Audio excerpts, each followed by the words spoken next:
Welcome to Pitch It To Me podcast, a show about the subjective past, present, and potential future of flesh and blood design. Remember, listeners, this is a safe space for whiners and doomers alike, but not too safe. Today's episode will be about when, where, and why we get support for heroes in Flesh and Blood. On Red Pitch, Clark asks the Void when he will get support for his hero. On Yellow Pitch, Joel will visit the ghosts of expansion slot past. And on Blue Pitch, Fuzzy talks about his greatest fear for Flesh and Blood. You can find us across all socials such as TikTok and Instagram at Pitch It To Me Podcast.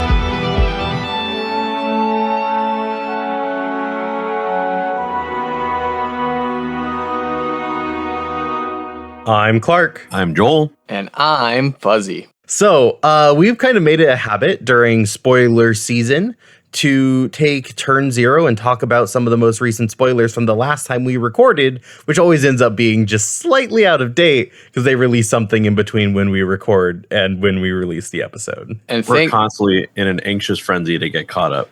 And thank God, because they released a card that gave me some feelings, and that's Gust Wave of the Second Wind. I was talking about this card to my boyfriend, John, and I love Flesh and Blood. So when I tell him that this card was released and I was really disappointed because I didn't think this card was interesting or good, he said, I think that's the first time I've ever heard you use the word disappointed when talking about Flesh and Blood. Wow.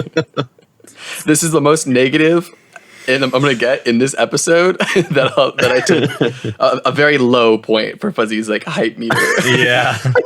It was a rough reveal too. It was live streamed, so you couldn't cut around it or drum up excitement. They were at the Calling Manila. They call over Pudding Tam, Mr. Ninja himself. Uh-huh. They sit him down. It's are you ready to see this card? And he's like, I can't wait to see this card. I can't wait to see my buddy Katsu come back. And then they revealed it, and all of the energy left. He's like, I'm not even going to play this card. He's like, oh boy, another 3 for the binder. Yeah. It's just really underwhelming, It does exactly what Whelming Gustwave does, except draw you a card, which is the best part of Whelming Gustwave. I mean, it's cool that it does 0 for 4. I don't know. I just think it's not really objectively better than anything we're running right now, which a lot of expansion slot cards feel like they boost our hero somewhat. Yeah. And I feel like my man Katsu needed the boost. Yeah. This does help a little bit with more naturally hitting the combo more often for bonds. But it definitely seems like it's hurting, all things considered. When did LSS design this card? This card was probably designed and then prepared to be shipped out in Rosetta. It was already at the printers when they were we're banning all yellow and blue bonds. Yeah, I don't really care. I think if I had 9 bonds of ancestry, I wouldn't run this card. And now that I only have 3, I'm still not running this card. Wow. God damn. But I'm holding out hope that there's a second Katsu expansion slot card that combos off of this one. Then I will take back everything greedy. I said. You get 2? Uh-huh. Well, Teklo-Bosun got 4 once. And yeah, so I should be able to get 2. No, because those 4 only took... they had 14 expansion slot cards, 3 of which were the rest of the Evos. I wonder what's the bigger cope, Betsy Log or Fuzzy's second Katsu spec? Fuzzy's second Katsu spec, but I still am a believer. I'm just holding out hope. Mm-hmm. The other card that we saw was Unsheathed, which I feel like, Joel, you should probably lead the discussion on this one. Well, I'm usually more negative than Fuzzy at all points, so I'm not going to try and break up the monotony here. This card's stupid. I only can be played in Kasai, and it doesn't move the needle that much because it doesn't help with any of your bad matchups. And it's basically another copy of Blade Runner, but it's up front, so you can't really fake it at all. So it's just the worst parts of Warrior with conditional go again. Yay, thank you, I guess. In other news, I want to talk a little bit about the inspiration of this episode. Recently, there was some political strife in the Pitch It To Me Discord, and by that I mean we had a relatively polite argument between a few people about what kind of support we should be getting, how long we're waiting for in reference to other TCGs and stuff like that. So we just thought it'd be a fun episode idea because a lot of people responded to it. Yeah.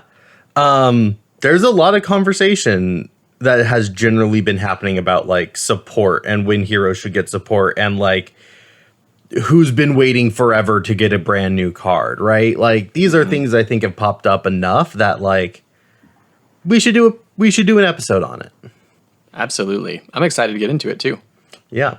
So I'm going to steal the wheel here and jump right on into Red Pitch, which I have titled, When Is It My Turn? Because that's how people sound when they talk about their hero getting support. They sound like whiny little children who are like, but I haven't gotten a card in 2 years. And it's like, all right, but like, you're fine. Right? Like we had a big dinner. You can go without a breakfast. Sure. So when should people be getting support for their heroes, right? I think that's kind of ultimately the big question that comes up every single time the conversation happens around printing support, which is like, did this hero need it? Did this class need it? Who does need it, right? And there's a ton of factors that go into that, way too many for us to get into in a single pitch.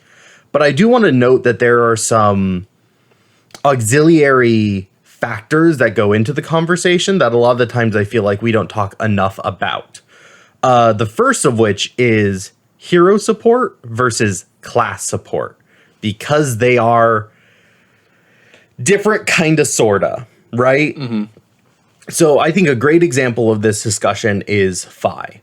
Fi has not received support, has not received a card that has been good in a Fi deck that has been like made for Fi in an exceptionally long time. Like not really since even, did he get anything in Dynasty? Or has it not just really been since Uprising? It's just been Uprising, I think. That's kind of wild because that's right. That's pretty close to when I started playing. Yeah. So almost the entire time I've been playing Flesh and Blood, Fi decks have been like the same. No, they have changed a little bit. Like when they printed Tenacity as a generic, right? Yeah. That made its way into a lot of Fi decks. So I don't want to, jump out here and say like, actually, Fi did get a card. Now he runs 2 Tenacities and 1 Salt the Wound. And it's like, all right, buddy. Like plenty of decks could be running those cards too, right? That didn't feel like dedicated Fi support. But that's another thing, right? Is like you could print a card that supports a hero without it being obvious support for that hero. I feel like every single time I see a new 2-for-6 Majestic Disruptive piece, I go, fuck, that's another Azuri card. Sure. Right? Because it just goes so well into her game plan. Every single time I see like a generic 3-cost blue that blocks for 3, I'm like, oh, that could be a Bravo card, right? Like, there's a lot less of those.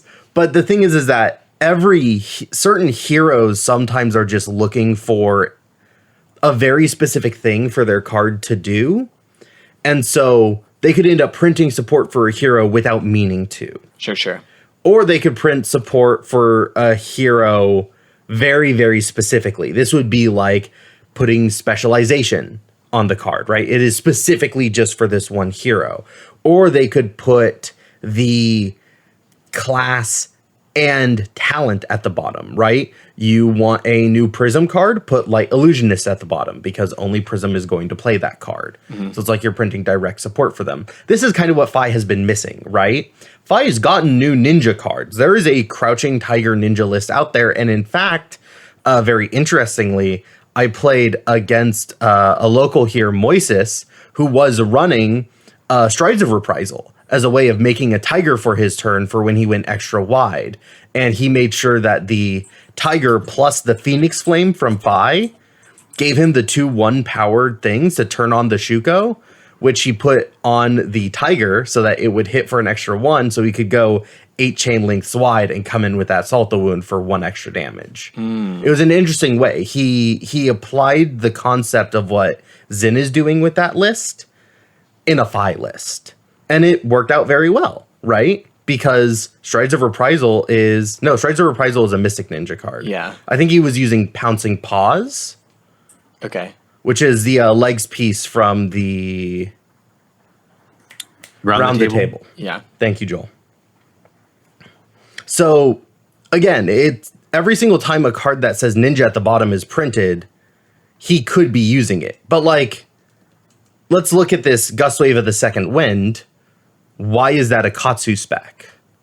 Right? Why was that seen as a Katsu card? Why do we not see that as a Phi card or as a Zen card? Why is it a Katsu card specifically? Which one? The Gust Wave of the Second Wind, what we talked about in Zero Pitch. Well, right now, if we're just looking at play styles, I think that's the biggest bias that we have, right? Katsu right now is playing Surging Strike, and Zen is not, and Phi is not. Now, there's no reason why they couldn't, but Katsu seems to be really good at playing Surging Strike. He has extra reasons to play Surging Strike because he has 2 specializations, just Lord of Wind and Visit the Floating Dojo, that directly interact with Surging Strike. So a card that combos off of Surging Strike feels like it belongs to him specifically. Exactly. So it's so interesting how hero support can be a very nebulous concept, whereas class support can be very general. And I'm sure LSS plenty of times has printed cards going, hey, maybe we'll see like a Crouching Tiger Phi list, and like that could be really strong, right? They even said that when they were testing Part the Mistveil, the deck that got to the finals of their little in-house tournament was Phi. Presumably because Phi got some tools from Part the Mistveil. But that hasn't really translated into other ninja lists, right?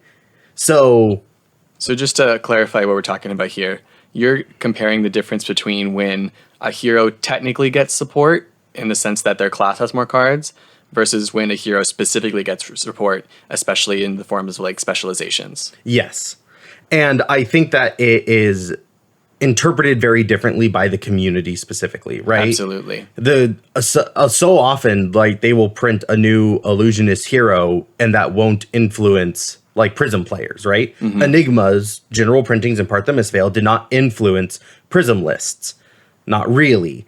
And so I think you see a lot of Prism players, they would probably say, hey, we haven't received a card in a really long time. It's like, what do you mean? There were all these like generic illusionist cards that you could be playing. And it's like, yeah, but we're not going to. We want Prism cards. What am I going to do with Spectral Manifestations? Like, exactly. Even though that actually seems like it might be weirdly good if because they can't give a go again. Yeah, what are the counters going to do? Like, you can't attack with it. Maybe if you did an Aura list, maybe. Maybe. This also makes me think of Arachne versus Azuri. I remember when Already Dead was printed, which is a card that objectively makes Arachne decks better.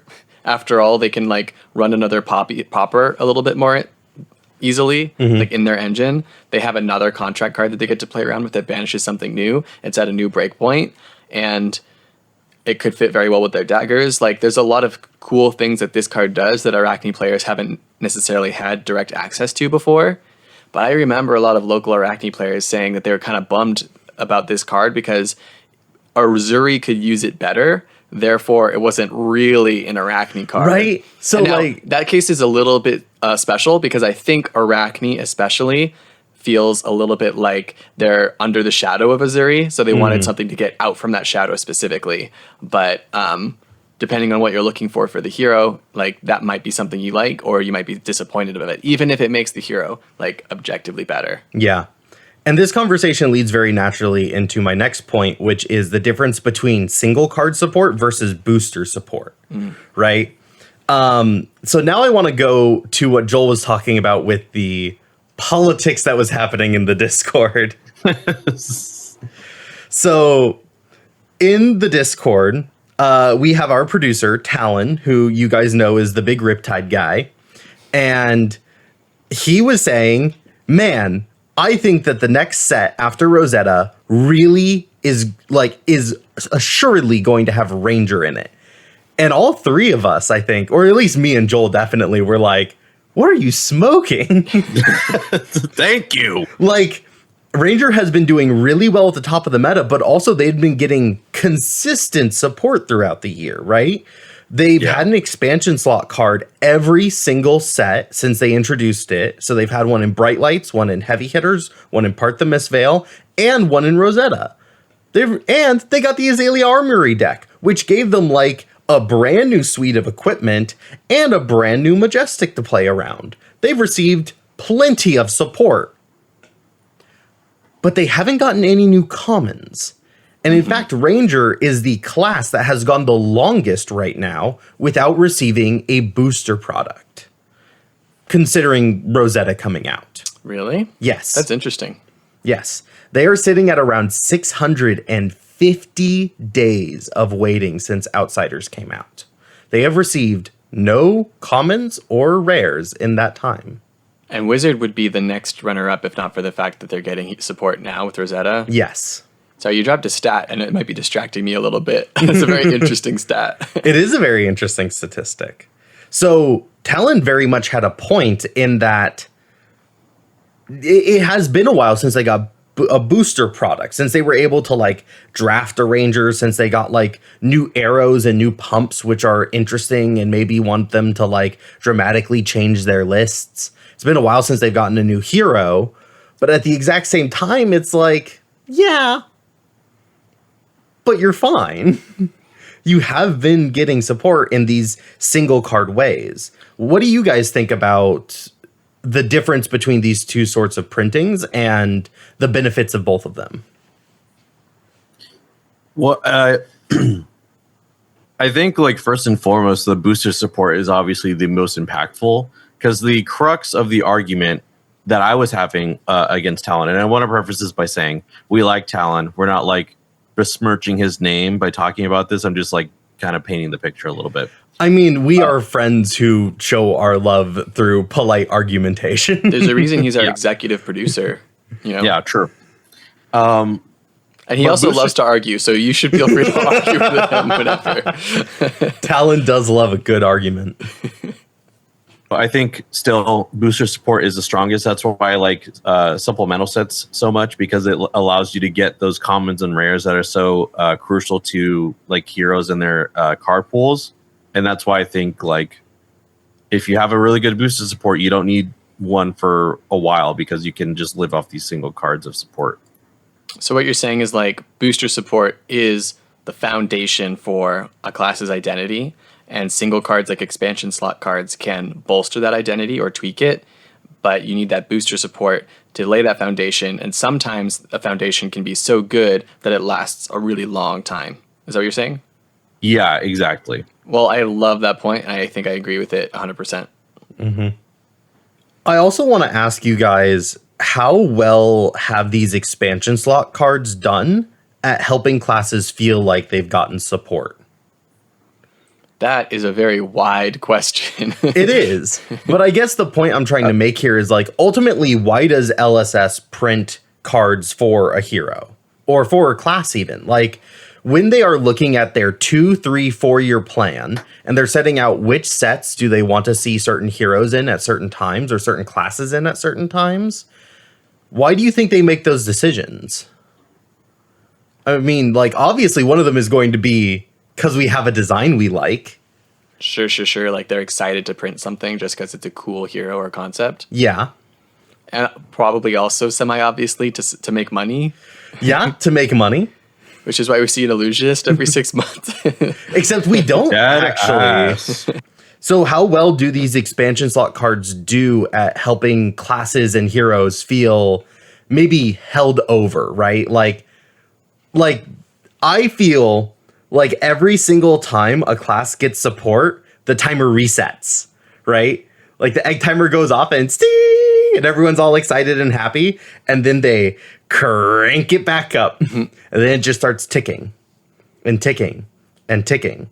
And eventually players get upset enough that it goes off again and they start demanding cards. I feel like it's a little bit more flexible than that because, like, oh, my class got one expansion slot card. The timer gets, like, reduced by That's kind of what I mean, right? How good have these expansion slot cards? So for my third and final point, I want to touch on that thing I brought up at the very beginning, which was how long should you wait?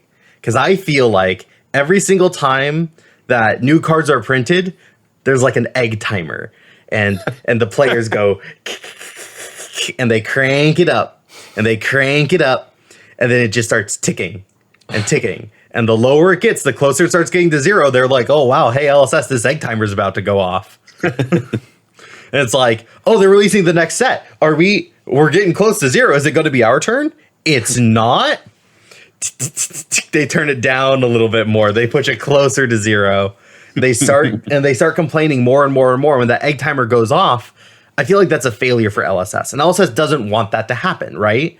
I think they choose to print classes at a regular rate because they need to keep people playing their game. So they need to keep printing new cards for players. You know, I'm gonna give you a slight counter argument, not because I disagree with your point, but because I do think that when your class is printed a lot, there's less hype for it. And one thing this game does really well is every time they do something, it's really fucking hype because there's so many different things they can do.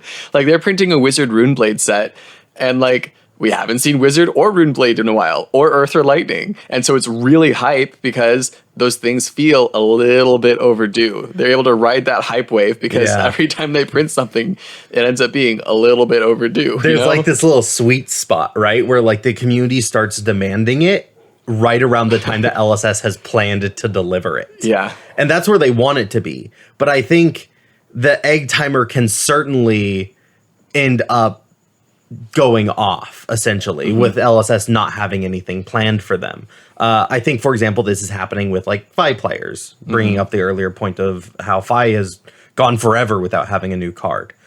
So I want to ask, how long do you guys think this egg timer is, and how long do you think it should be? That's a good question. Like, I feel like should you expect to get cards for your class every single year? No, there's too many classes for that. I feel like a year and a half to 2 years is probably what it should be at. And a year would be pretty good. And does an expansion slot card fulfill that? Definitely not. Okay, so the single card is not enough. It would like help you extend, right? Yeah. Like if I haven't gotten anything and it's been a year, that's like, okay. But if I've gotten like a card in like 3 different expansion slots, then I can wait like 2 years, maybe even a little bit longer if I'm waiting for a full expansion booster set. It's weird because sometimes a hero can get an X-Pack slot and it sucks, and it feels as bad as Fi not getting a singular card that says Draconic Ninja for like 2-3 years or whatever. They feel the same. Almost worse. Yeah, almost worse, but it's like hard to quantify that, like the difference between those two feelings. Because on one hand, you have the attention you've been begging for and it failed. And then the other is like you don't have any attention at all. And there's seemingly nothing going on to quench your thirst on that one. Yeah. The strength of the cards certainly do matter. So now that we've talked about the single cards, what about like the supplemental sets? Like, was Dynasty enough for like Mechanologists to feel like they got new cards? For Runeblades to feel like they got new cards? I hate this question. I know. Because you're trying to make me put like yes or no answers and give you like something concrete when this is like a really subjective and personal question. I don't want to answer for the behalf of anyone else, but I feel like you're asking me to. Well, see, that's the thing. It's because I think this is such a compelling question, specifically because everyone sets it differently, but there is clearly a community sentiment, and LSS has to tap into that sentiment. That's true. And like, even though I don't want to answer for everyone, LSS has to in exactly. a way. Yeah. And so I like putting myself in the shoes of a designer at LSS, and like, Joel, what do you think? Are supplemental sets enough to be considered like new support? Can that reset the timer for the 1 to 2 years? I think so, if it's done the right way. See, I don't think it can completely fulfill the 1 to 2 years idea, but I think it does buy you a much larger amount of time than the single cards. I think the single cards can buy you like maybe a set worth of difference. I think a supplemental set can do a lot more. Ultimately, I think like a brand new hero in a class in a draftable set is like the ideal support for a class because it gives you a whole new suite of commons. You never know if one or more of those commons are going to work their way into another hero, and it can revitalize the class. So if you're playing, let's say Warrior, right?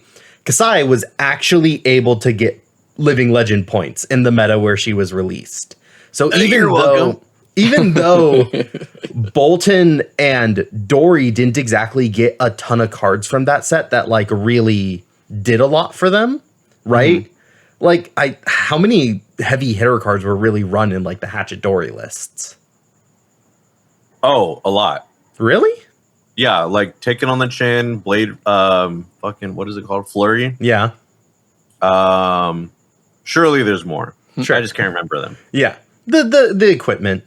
But yeah. That's sort of like, I think, a good hallmark. But because I also gave like Warrior players the chance to go, that's the meta hero. Because they just printed it. It refreshed the meta. It gave Warriors a new place in the meta.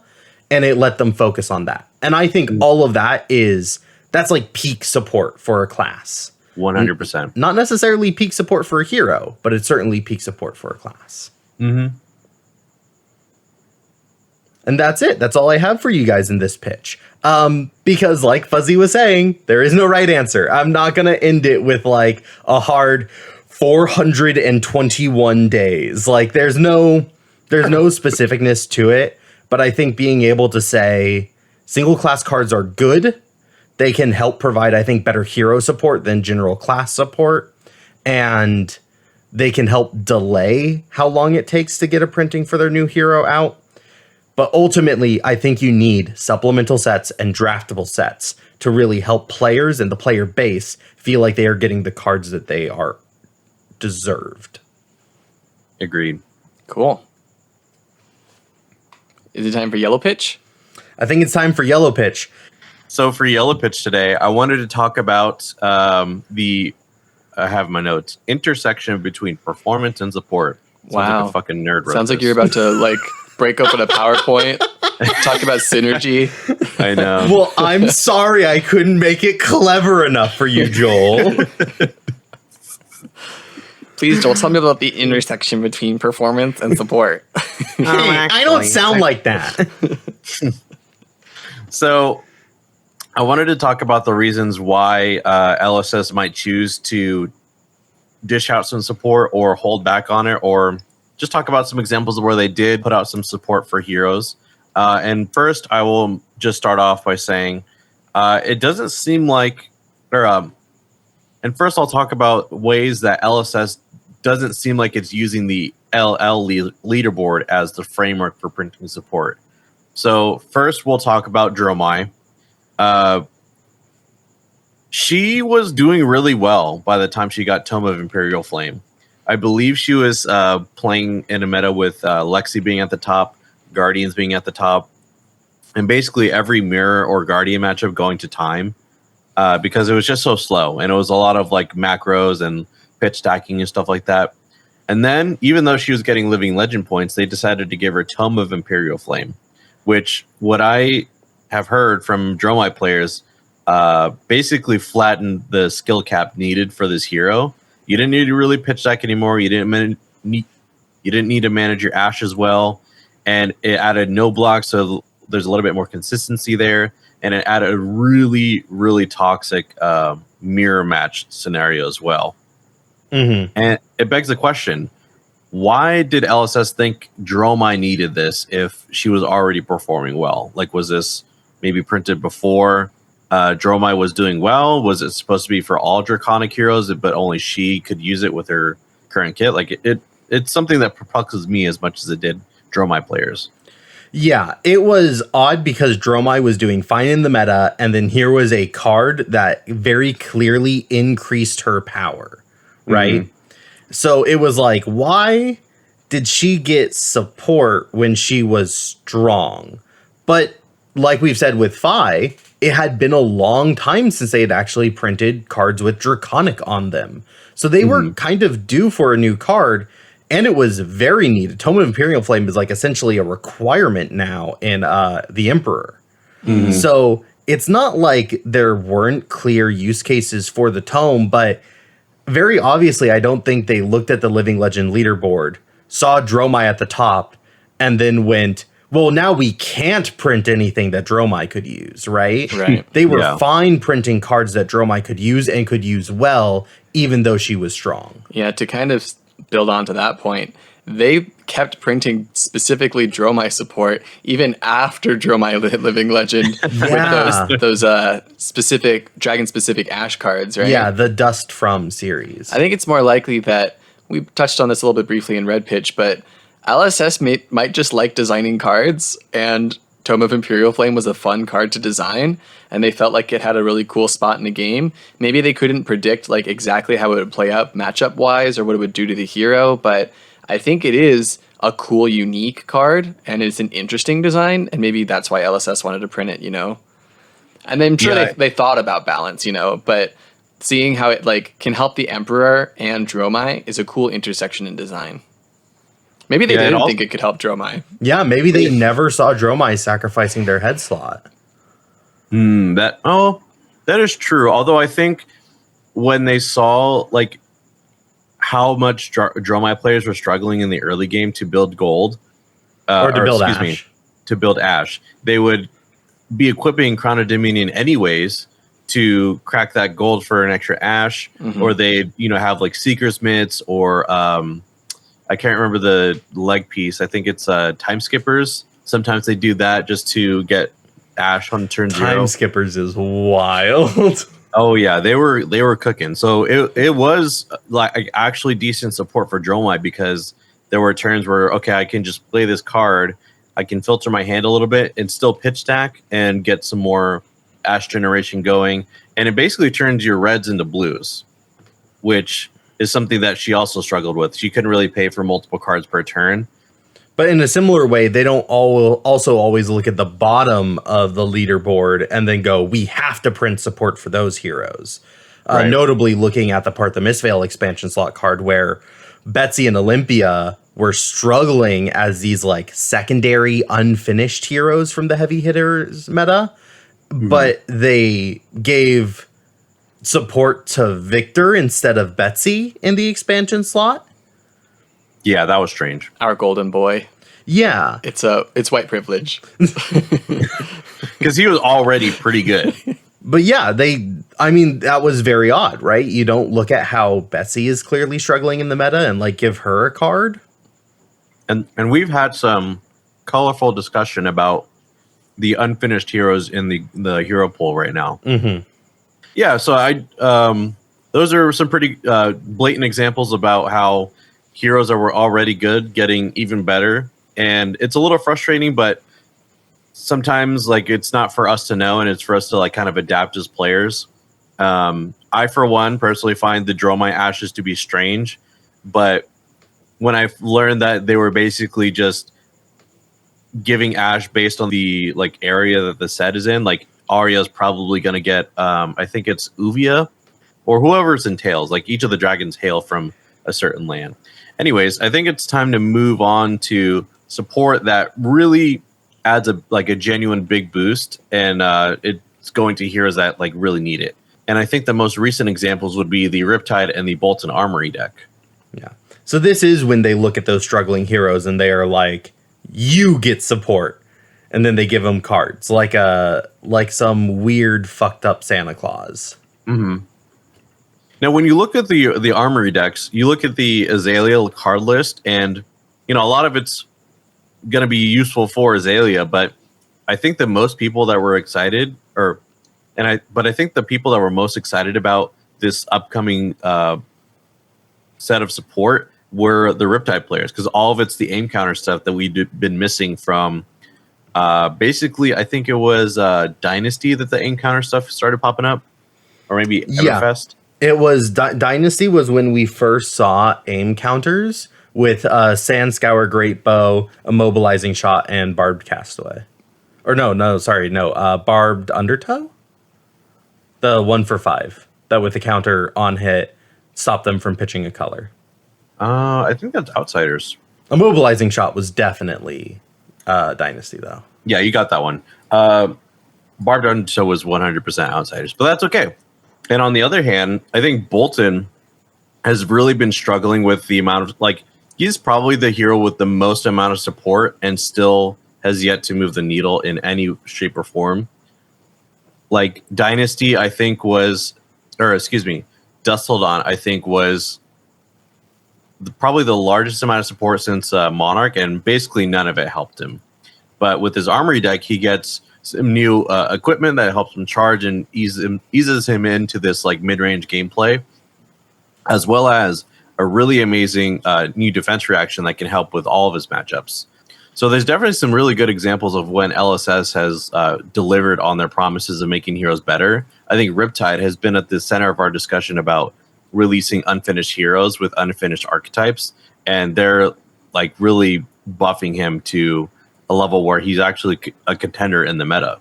Yeah, what I was saying in my red pitch of how Riptide has gotten a brand new card seemingly every single expansion slot that it's been available, that's all been Riptide cards. Like, none of those cards have really said Azalea to people. They've all been oriented around traps and the trap gameplay, which is very much Riptide's playstyle. Yeah, you're right, Joel. It's cool when they're able to use like Armory decks in order to focus on heroes that can use a little bit of help. But even then we've seen that they'll also do the opposite. Like in the case of the KO deck, KO ended up being really strong, so they're also willing to print support to heroes that are near the top. Yeah, and I think that was a really good move on their part, specifically for sellability. And I also like how LSS is always innovating their strategy, seemingly every year. Mm-hmm. This is just a really good blend of the expansion slot cards and the supplemental set, and it's really accessible to new players. So I think it's like a very good multifaceted product, and I'm hoping that they use this as like one of the levers they pull on, different heroes, because there's still a lot of heroes in the Living Legend leaderboard that need some help. Yeah.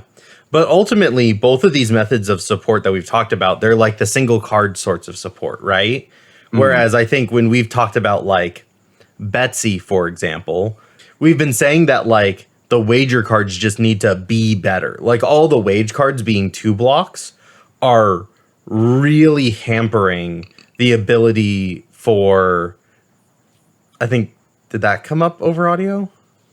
Okay.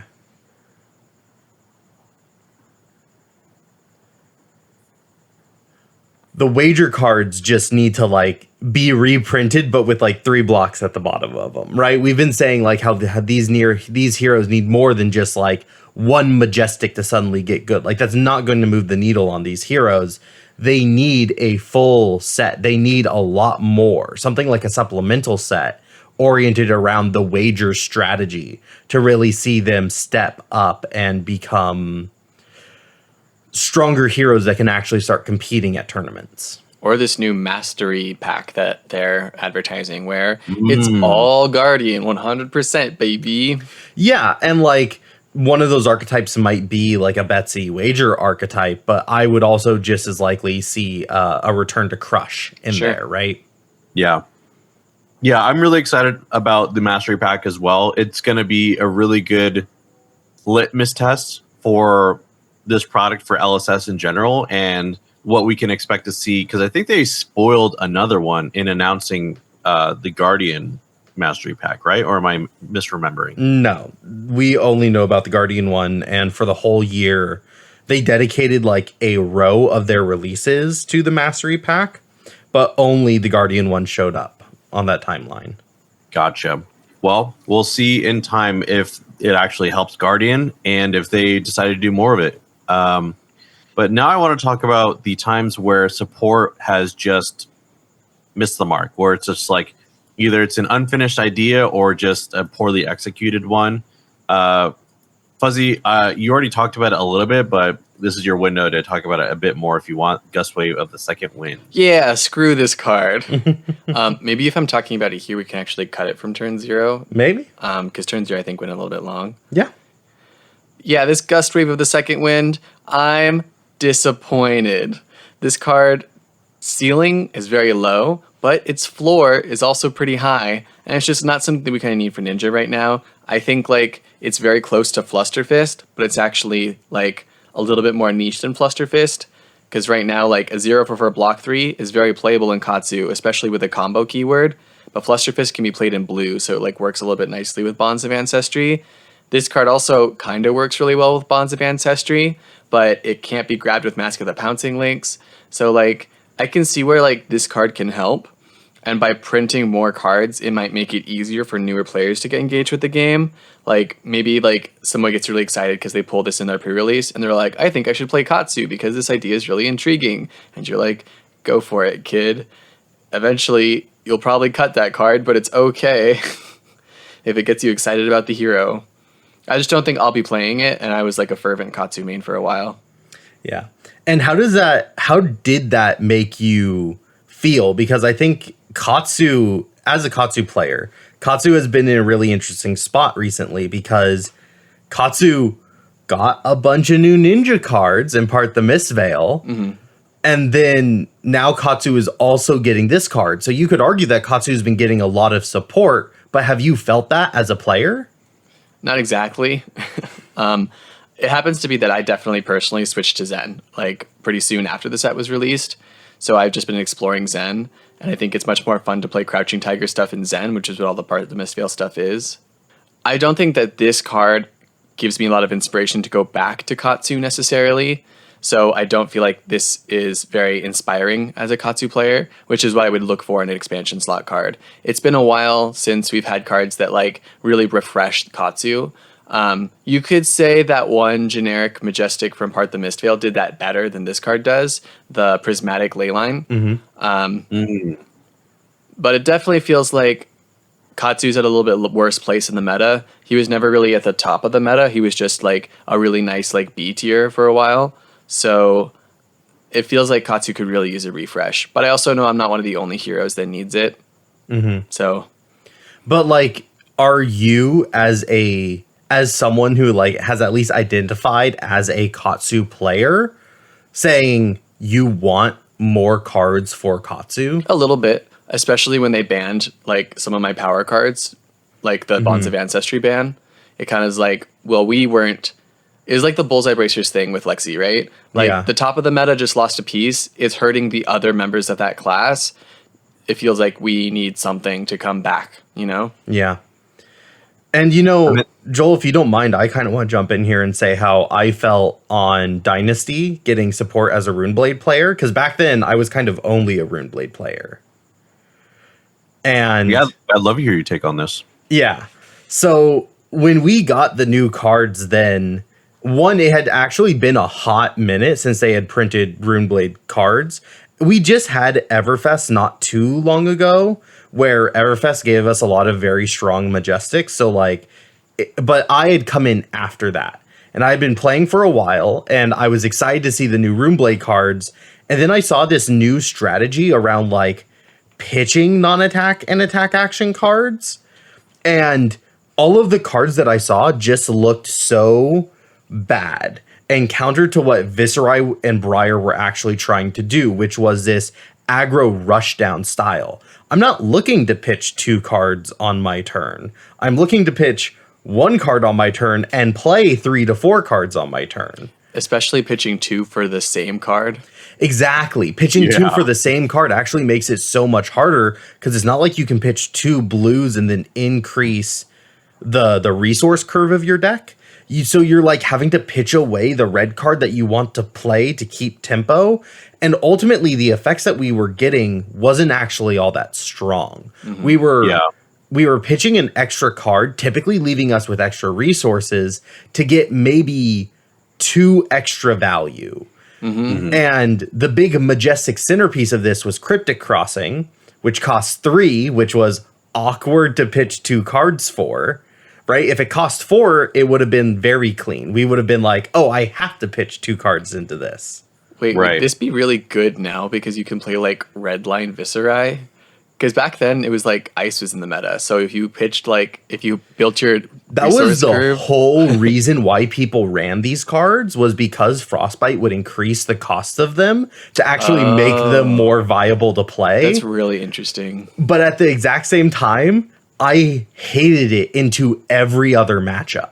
And so I ended up never really running the card, any of them. So I felt like I didn't actually get anything. Runeblades didn't get anything. And if you've looked at how Vincent has been being built since and how Viscerae has been being built since, we don't see any of the cards that we got in Dynasty. So even though we got printed support in Dynasty, they're not making their way into decks.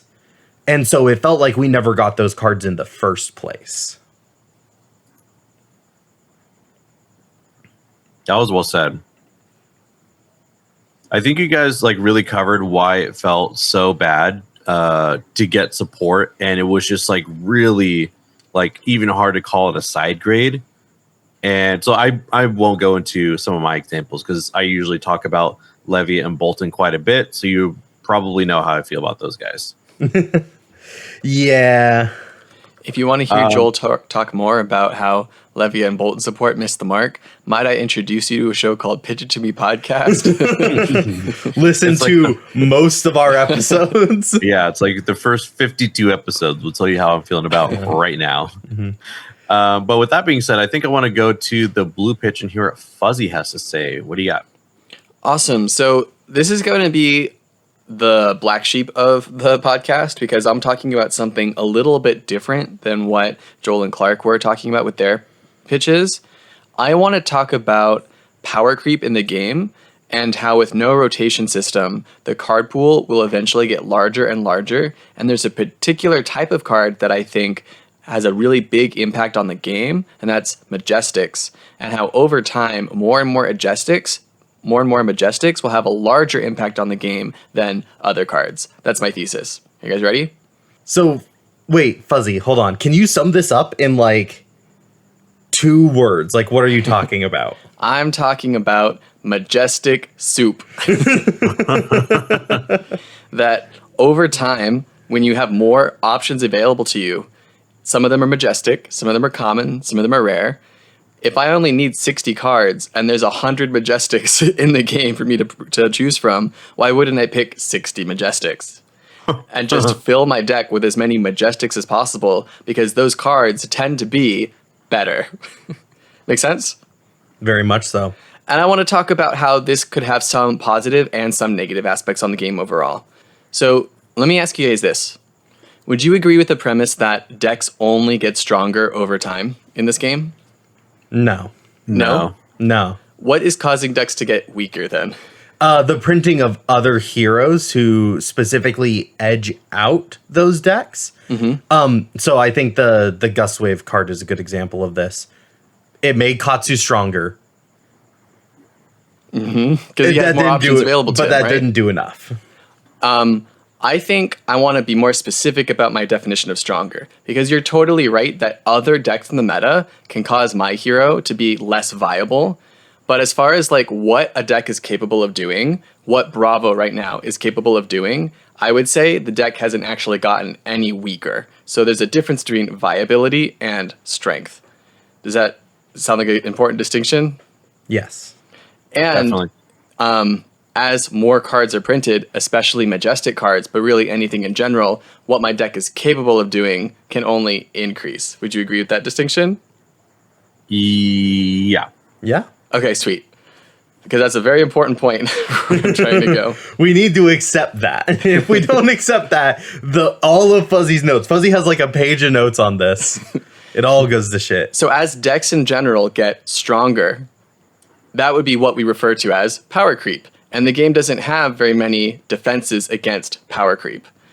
As cards get stronger, as decks get stronger, it'll have a radical impact on the feel of the game. That doesn't necessarily mean that new sets are stronger. I think that's what we typically think of as power creep. But overall, my card pool is expanding, so the number of cards that I run that are high power cards are going to expand. Now, there are ways to design around that, like designing around synergy, etc. So this is really a theoretical concept that LSS has the power to stop. But eventually, I just have this feeling that, like, as more Majestics are printed, decks are going to be all Majestics. And on one hand, this can be great because Majestics are cool. How much dopamine are you getting from playing a really cool, like, Art of War versus playing, like, Cash In? Maybe. They're both drawing you cards, but Art of War is, like, doing more, you know? Spinal Crush versus Crush the Weak. Playing that cool Majestic has the opportunity to give you a cooler experience in the game because Majestics tend to be unique and interesting. And powerful, you know? I also think that Majestics define power turns in this game, especially now, where a lot of the times you're waiting to see your cool cards. This is a little bit of my bias as an aggro player, because aggro is kind of all about waiting to see your power cards and then popping off. But I would say that it extends to other classes. Like when I'm playing against Victor, Victor has his, like, Visit the Goldmane Estate, his trounces. And when he hits those are his power turns where he's able to flip power and tempo and take the game state.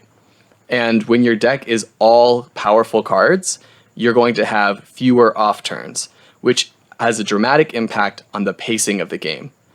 In the early days, you could block out a turn and then hope that they draw Bubkiss. This is especially true with different classes. If I block out a Rune Blade, maybe they can draw all non-attacks and I'm saved. Same with Rangers.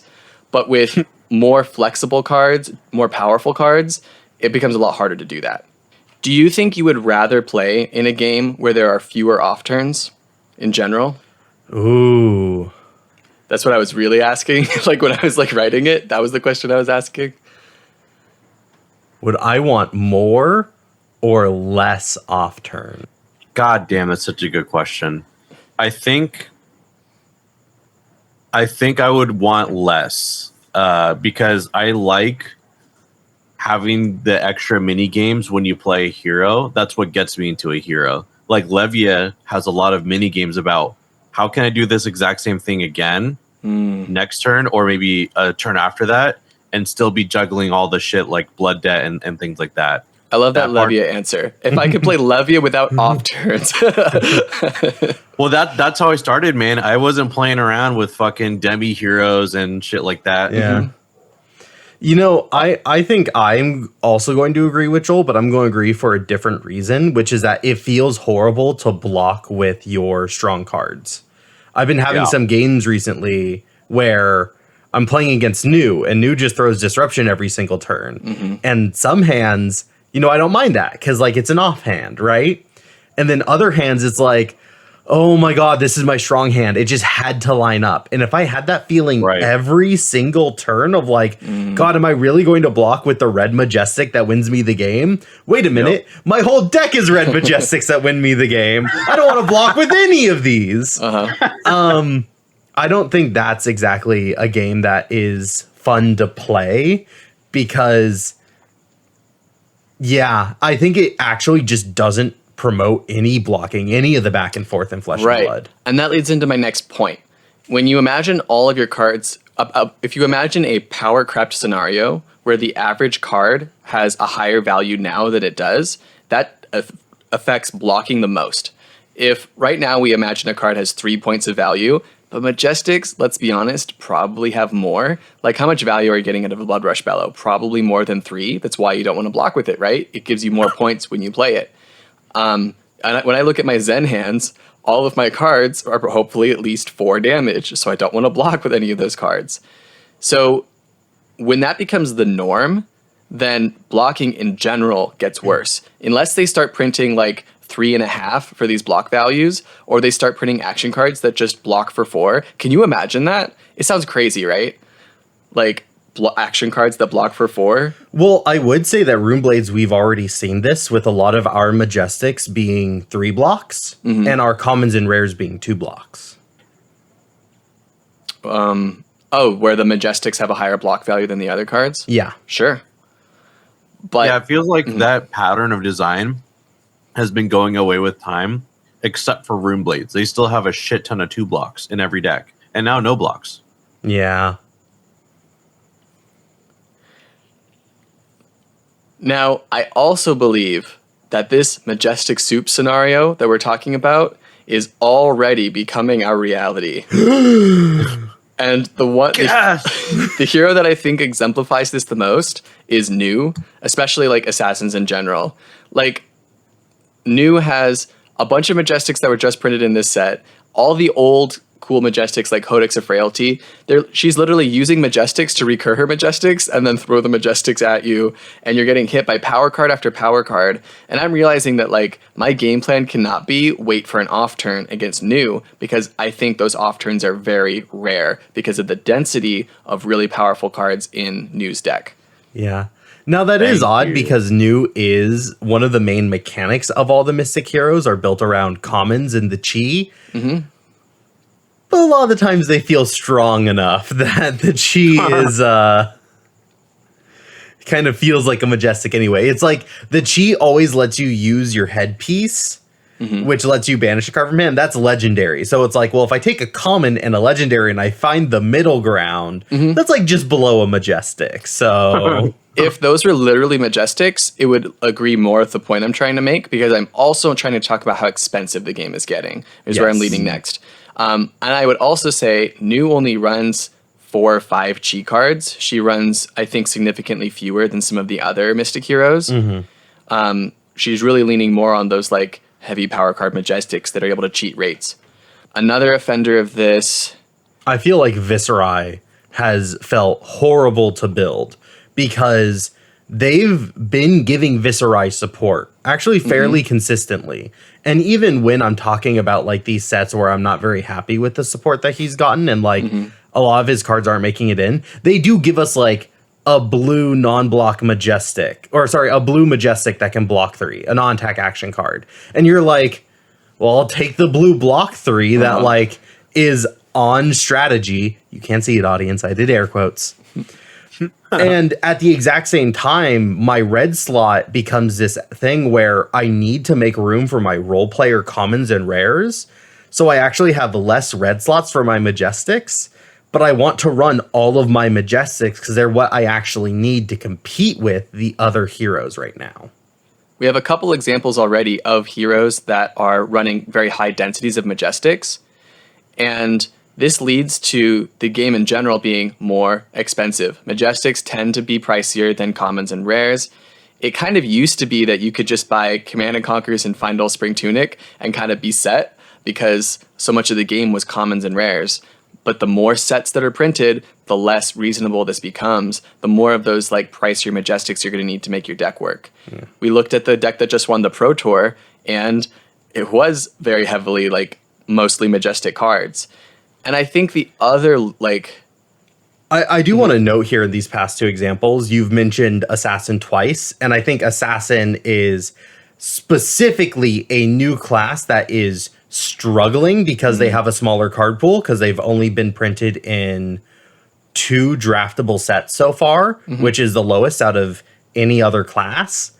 But also, so like 1, they just don't have enough commons and rares. I would love that argument if you could follow it up by saying you believe they will play more commons and rares in the future if they got more draftable sets. The other issue is that I feel like their design is entirely built around being really, really good with these common Majestics. Like, they don't have their substitute for Fyendals. They don't have their substitute for CNC. They're really good with every single 2-for-6 disruptive generic card. Like, they just want to run those expensive cards. Right. They struggle with Go Again, so they want E-Strike. It goes on and on. Yeah. And this power creep that we're talking about, I want to point out that it doesn't affect the game unilaterally. That is to say, if I'm an armory level player, I probably will build decks that are easily approachable, but there's also likely to be people at those armories that are running these high-level competitive decks that are being power crept the most. That the distance between the top decks and the bottom decks, I think, is getting farther and farther apart as the game is power creeping. And it exacerbates this problem that Flesh and Blood already is starting to have, where the competitive players are unapproachable to the newer players. It's harder and harder for newer players to win games. That is true. Like, the the leap that you guys took to join Flesh and Blood is gonna seem a lot easier than what players that in a few years will have to be jumping through. Like, think of about how many heroes we have and triple it, and think about a Flesh and Blood player joining the game in like 10 years. Yeah. With this level of gameplay, it's crazy. I'm so glad you brought that up, Clark, because the way this game changes over time, when we're imagining this player 2 years from now, maybe even 5 years from now, there might be 0 heroes that exist in the game now that are still legal in the game 5 years from now. You're going to say that Levia is going to living legend out in 5 years? I'm saying it's a possibility. I don't believe you. Okay, Over my dead 95% of the heroes will rotate out. Levia and Bolton, baby. We're still fighting. Yeah. And this new cast of heroes that will exist in 2, 5 years, 10 years, will still have the same card pool that we're working with now, but like double or triple the size. And what do you think those decks might look like? I think whether or not they are Majestic Soup or whether they are like synergy-based commons and rares chowder, I think like we need to remember that this game changes over time, and we need to be ready to adapt to the way that this game is not going to be the same in the future. And we have to be ready to love a new game. I talk about this all the time because it's crazy to me how there's always something to complain about because we fall in love with this game and it changes. They literally print a new game every 4 months. And these changes, hopefully, LSS will find ways to make these graceful changes as we mature into whatever game we're going into. So I got a little spiritual there. No, I love it, Fuzzy. Yeah, that was awesome. All right, that's all I wanted to say. I definitely wrote the most notes, but I think I managed to make my pitch the shortest one. That was so succinct. I loved that. Me and Joel really stumbled. You guys ready to go to our Arsenal zone? Let's do it. Yeah. What the fuck is an Arsenal zone? Well, you see, Fuzzy, at the end of your turn, when you move to when both players pass priority to move into the end phase, the active player gets to take one of their cards and put it into something called the Arsenal Zone, which is a place on the arena where cards are put face down, and you can then play cards out of that zone. It's also where we like to talk about a card we've been thinking about in Flesh and Blood recently, whether we love it, hate it, love to hate it, or just don't really have any thoughts about it and want to spend 2 minutes talking about that. Joel, why don't you lead us off? Sure. So we already talked about Unsheath. That was one card that I really wanted to talk about. But one thing that I think exemplifies this episode really well is T-Bone. Because, as you know, listeners, Bright Lights was the second set where Mechanologist appeared in like more than 3 cards since its release. 3 is a little bit of an understatement, but sure. It was the second draftable set for Mechanologist. Same amount of draftable sets for Mechanologist and Assassin.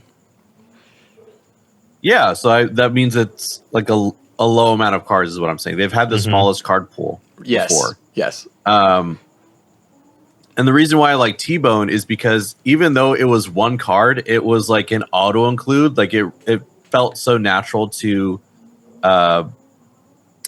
dash in general, and it's a really good meta call. Like one thing about the Lexi meta and the current meta is there's a lot of like blade break and aggressive like slanted armor, and dash continues to be a like very unique meta call where she can kind of just shred your important armor pieces and you straight up can't play the game sometimes. Like if Zen loses Traverse, Shuko, and Stride early on, he only has, the extra resource. Or if Lexi loses New Horizons, that's literally game over. And so I was just thinking about T-Bone. I thought it was cool that one card made Dash such a huge inclusion in every meta because of that, even though she, took forever to get support. Yeah, I love like how T-Bone gives Mechanologist that specific point in the meta to punish those heroes that like to run blade break equipment, It's a fascinating, flavorful, disruptive piece, which has given Mechanologist a interesting way to impact the meta and stay relevant in instances where people would normally not consider them. And I think one thing I also really like about this card is it's a little bit underrated power-wise, and it's being blocked by an equipment, so you're spending a card to probably not deal any damage, and this disruption can, like, change your game plan. Like, all right, opponent, you've built a game plan around this equipment. What are you going to do now that they're gone? And it, like, forces you to improvise a little bit as a player. Okay, now what are my win conditions and my outs? And I like that it shifts the game so drastically, while not so drastically that completely screws that hero over. Yeah. Excellent pick, Joel. Thank you. Fuzzy, what about you? So I think I got called out last episode for not shouting out Bramble Spark. So I'm shouting out Bramble Spark. Oh, you cut it? I cut it from the episode. Clark was giving me shit last week. Because I apparently said I was going to shout out Bramble Spark last week and I didn't. So I'm here this week. Bramble Spark. It's one of my favorite Briar cards. You show your opponent, here, look at my Earth card, and you get to give your next attack, any attack action. It can be small, big, +3, and dealing 1 arcane damage when it attacks. A 0 for 4 pump. Sheesh. Mm-hmm. Sheesh. You just Runic have to Reckoning fuse. could never. And it always deals 1 arcane even if you don't fuse, which is less cool than giving +3, but also it's kind of really cool because that arcane is a really good way to finish games, and it's nice to have as a reliable method. I'm probably going to run this card in my shitty Channel Mount Heroic Florian build, so we'll see how that goes. Probably not well. Florian does not look like he likes to go fast. Hey, 0 for 4 is just fucking good, man. Like, you don't gotta... It just needs to be a 0 for 4. Mm-hmm. So that's the card I'm shouting out, and I have a copy that I'm signing and giving to each of you. Thank you so much, Fuzzy. Let's go! Clark, what do you got? So, the card that I got today, I decided to do a repeat of last week and click the Randomize Me Captain button on the card database, and I had to actually press it a couple times before I found a card I actually wanted to talk about. Cheater. But I did find a card. Grasp of the Arknight. So this is a legendary equipment all the way back from Arcane Rising. Wow. It's a 2-block battle worn that once per turn I can pay 2 resources to create a rune chant token, but it costs 1 more for each rune chant that's already on the field. So if I have 1 rune chant, it'll cost a whole blue card to make another rune chant.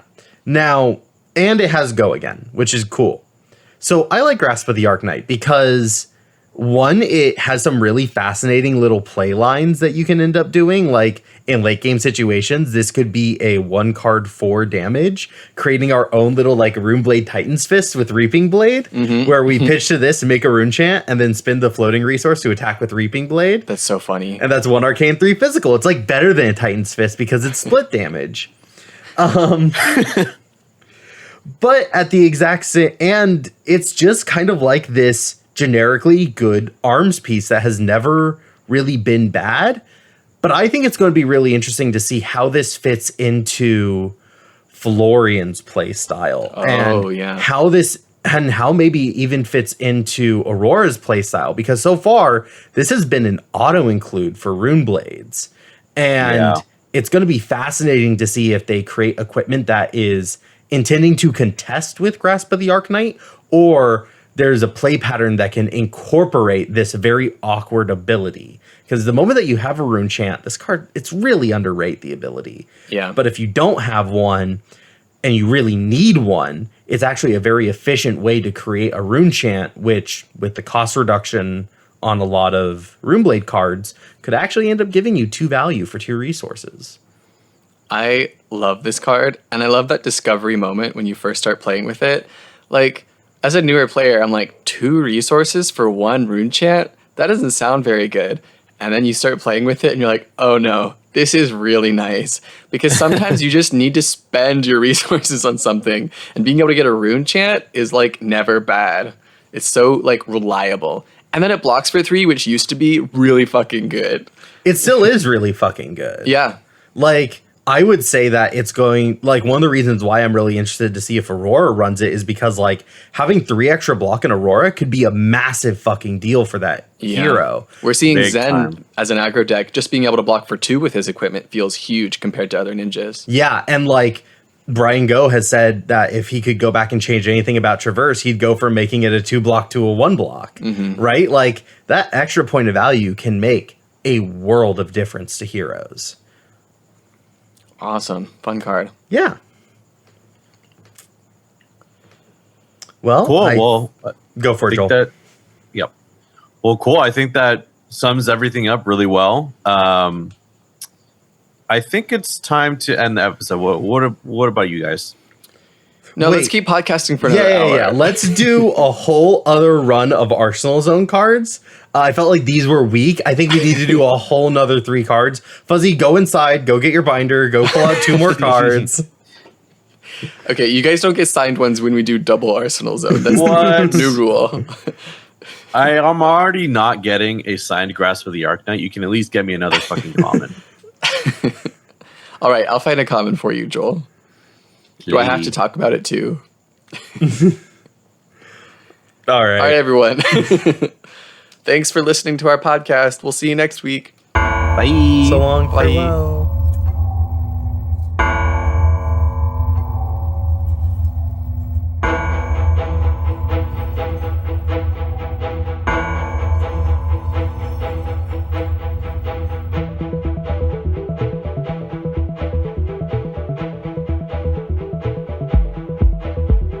Pitch It To Me podcast is hosted by Joel Recinos, Clark Moore, and Fuzzy Delp. Our executive producer is Talon Stradley. Music is produced by Dillon Hulse. Logo is designed by Han V. And our sound mixing is done by Christopher Moore. Last but not least, thank you, the listener, for taking the time to listen to our podcast. Be sure to give us a follow on your favorite social media platform at Pitch It To Me podcast.